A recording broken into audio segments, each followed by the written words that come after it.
They say the human body breaks before the human spirit. But on one dark night in South Africa, a young woman would defy every known limit of pain, of terror, and of what it means to survive. Her name was Alison Botha, and her story is something that even trained police officers couldn't believe when they saw it unfold. The sun had long set in Port Elizabeth, a coastal city in South Africa, when Alison stepped out of her friend's apartment. It was supposed to be a normal night, a quiet evening. She had parked her car just a few meters away, near a small tree in a residential area not known for danger. She was 27, a calm, bright, intelligent woman. She had a steady job, a loving circle of friends, no enemies, no drama, nothing unusual. Just the kind of life most people hope to build. But that night everything shattered. As she reached her car and began unlocking it, she heard a man's voice, a stranger. He was holding a knife, and what he said was simple: "Move over. I don't want to hurt you." She didn't resist. She thought, maybe if she obeys, she'll survive. Maybe if she stays calm, this will just be a robbery. But she was wrong. Another man joined them. She was forced to sit between them as they drove through the quiet, winding streets of Port Elizabeth. No one saw the car. No one knew she was missing. The city was asleep. But in that moving vehicle, inside Alison's mind, everything was wide awake. Every second felt like a warning. The two men introduced themselves as Frans and Tunes, though it was later discovered those weren't their real names. They were repeat offenders. One of them had already committed crimes against women. The other had a history of violence, but none of that was known at the time. To Alison, they were just faceless monsters sitting beside her in the darkness. The car slowed down as they reached an isolated area covered by thick bushes. The city lights were gone. There were no houses nearby, no street lamps, just silence, the kind of silence that doesn't feel peaceful, but deadly. And that's when the real horror began. She was dragged out of the car. The two men did things to her that can't even be said aloud. And when they were done, when she thought maybe now they would just leave her and go, they didn't. Instead, they made a decision. They decided that she should not live to tell what happened. They began hurting her, first with their hands, then with a blade. Her throat was sliced, not once but twice. The wound was so deep, it went through her windpipe. She could no longer breathe normally. She could no longer scream, but she was still alive. So they stabbed her dozens of times. Later reports would count over 30 separate wounds. Some of those injuries pierced vital organs. One came dangerously close to her heart. And when they were convinced that she was dead, they dragged her body into the bushes and left. Just like that. They got into her car and drove away. But the story doesn't end there. Alison didn't die. Not yet. Her eyes were open. She couldn't talk. She couldn't scream, but she could think. And in that moment, between life and death, something inside her refused to let go. She tried to move. Blood was pouring from her neck. Her abdomen had been torn open. Parts of her insides were exposed. Her windpipe was cut, and yet she moved. She didn't even know where she was. There were no lights, no paths, nothing, just the sound of the night, insects, wind, maybe the faint echo of distant cars. But she moved. She crawled, inch by inch, dragging her broken body from the bushes to the road. She wasn't just bleeding, her body was shutting down, and still she moved. She held her neck together with one hand, and with the other, she wrote the names of her attackers in the sand beside her. She remembered them. She wanted to leave evidence, even if she didn't survive. But fate had one more twist. A young man named Tien Eilerd was driving home late that night when he noticed something on the road. At first, he thought it was an animal, but as he got closer, he realized it was a person. It was Alison, barely alive, barely moving, covered in blood. He slammed the brakes, jumped out of his car, rushed to her. She couldn't speak, but she was looking straight at him. Her eyes weren't just open, they were focused, determined, alive. Tien wrapped her in his jacket, called for help, and stayed with her. And even before the ambulance arrived, he knew this wasn't just another victim. This was a woman who refused to die. Doctors at the hospital had never seen anything like it. One said, "I don't know how she's breathing." Another said, "The wound in her neck. It's not survivable." And yet, she was breathing. She was conscious. She even wrote on a notepad, "I'm here. I want to live." It took multiple surgeries to stabilize her. A specialized plastic surgeon had to reconstruct parts of her neck. There were massive blood transfusions, countless stitches, hours and hours under the knife. But she survived. And even more shocking, she remembered everything. The faces, the names, the sequence of events, even details like what clothes they wore, what direction they came from, and what they said before each attack. With her help, police tracked down both suspects within days.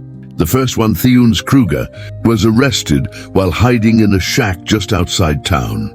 The second, Franz Dutoit, was found trying to flee. Both were taken into custody, stunned that the woman they thought was gone had not only survived, but had led the police straight to them.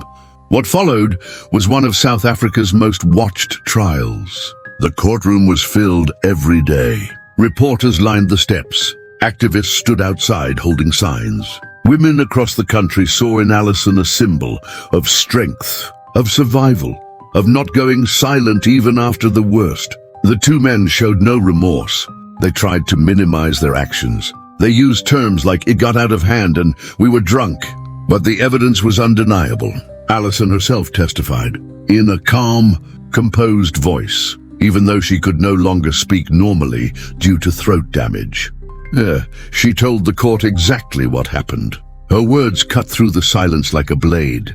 There was no drama, no screaming, just facts. Simple, brutal facts.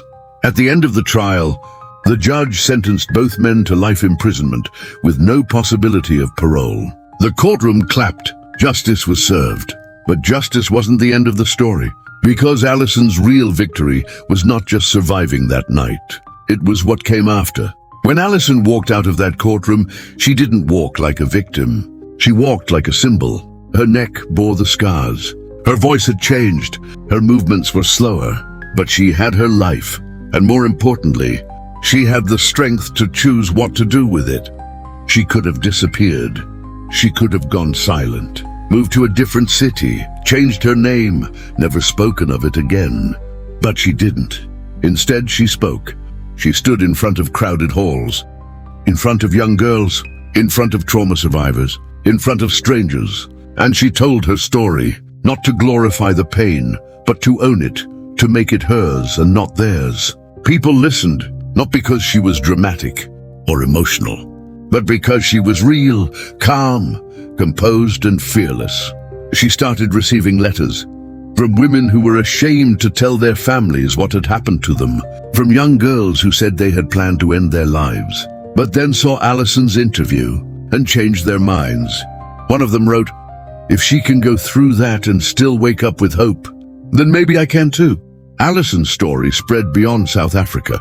International news agencies picked it up. Newspapers in Europe, Asia, and the US covered the case. She appeared on Oprah, spoke at global forums, and became a voice for those who didn't have one. But behind all that strength, there were still dark days. Nights where she couldn't sleep, flashbacks, sudden panic in places that reminded her of that night. The feeling of someone behind her, even when no one was there. Loud doors, car locks, anything could trigger it. That's the part no one talks about. What it takes to survive, not just the physical part, but the invisible war that happens after. The kind that doesn't show up on X-rays. The kind that eats at your calm, your trust, your belief that the world is still safe. But Alison fought that too, and she didn't fight it alone. Her family stood beside her, especially her mother, who became her anchor. Friends stayed close. Strangers offered support, but most of all, she stayed with herself. She didn't run from her pain. She walked into it slowly, carefully, with therapy, with self-work, with brutal honesty. She once said in an interview, "I was never angry, not even at them. I just felt amazed that I was still alive." Doctors who had treated her admitted Her survival was medically unbelievable. One doctor described the wound in her neck as something that should have ended everything within minutes. Another said that most patients with even half her injuries wouldn't make it to the hospital. But she did, and years later, she went back to that same hospital, not as a patient, but as a guest speaker, to thank the people who saved her life. The nurses, the trauma surgeons, the ambulance driver, even the receptionist who stayed on the phone with paramedics that night. Every person remembered her, because no one forgets a miracle. She later wrote a book titled I Have Life. It became a bestseller. Schools included it in their reading lists. Survivors held onto it like a torch. It wasn't just a crime story. It was a message, a reminder that pain doesn't have the final word, that what someone did to you does not define you, and that sometimes just staying alive is the loudest act of rebellion. Years passed. Alison got married. She became a mother. She lived the life she had almost lost. And every day she opened her eyes.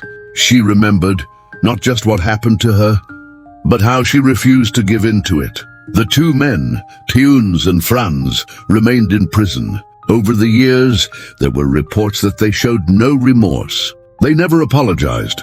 They never requested to meet her, and Alison never needed them to, because her life had moved forward. She became a speaker at trauma recovery conferences. She worked with organizations that support abuse survivors. She used her platform to bring attention to how violence often hides in everyday places, quiet streets, parked cars, familiar faces. One of her strongest messages was this: it's not about what happens to you, it's about what you do next. In South Africa, her name is now spoken with the kind of respect reserved for people who go beyond surviving and people who transform their pain into purpose.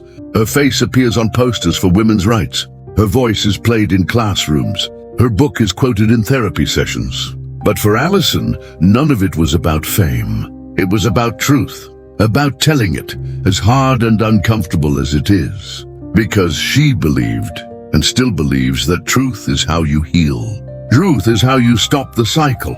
Truth is how you remember your own strength when everything else feels like it's gone. In one quiet moment during an interview, the host asked her a strange question. If you could go back to that night and change it, would you? Alison paused, thought deeply, then said, yes, but not for me. I'm okay. I'd change it for my mom, for the people who were hurt watching me go through it. That's Alison Botha, a woman who faced the darkest parts of humanity and still came out loving. A woman who could have drowned in hate, but chose forgiveness. A woman whose neck was sliced open, but whose voice now echoes in places far beyond Port Elizabeth. Even today, survivors across the world, from students to mothers to soldiers to trauma victims, write to her, telling her how her story gave them a mirror, not of weakness, but of fight. And if you're listening right now, wondering how someone could survive such evil and still carry light inside them, then maybe, just maybe, that's Alison's final message. That no matter what happens to you, you still have life. And sometimes, that's more powerful than anything else.